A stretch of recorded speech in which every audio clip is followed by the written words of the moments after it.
Em Luân xin chào các anh chị. Hôm nay em Luân xin giới thiệu cho các anh chị một mẫu xe 7 chỗ Honda CR-V-L. Bản L là bản cao cấp nhất nha các anh chị.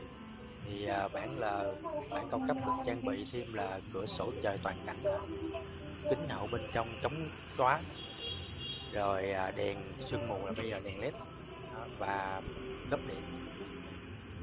Thì xe này là màu đen, nội thất đen, được sản xuất năm 2019. Ô tô thì mới có 55.000 km, full lịch sử hãng nha các anh chị. Đó, full lịch sử hãng. Hai ghế sau thì hầu như là không ngồi luôn, còn mới tinh nè. Em quay một vòng cho các anh chị xem.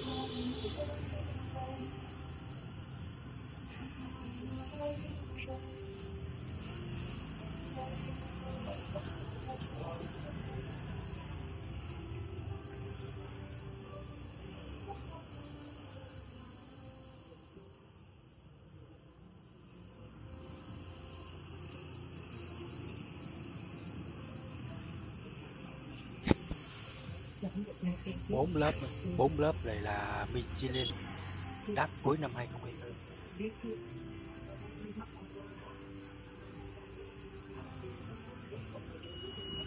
Cốp điện này các anh chị, rộng rãi.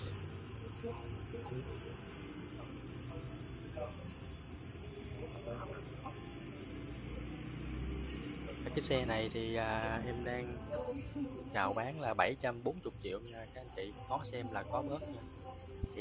Các anh chị có quan tâm thì liên hệ với em luôn.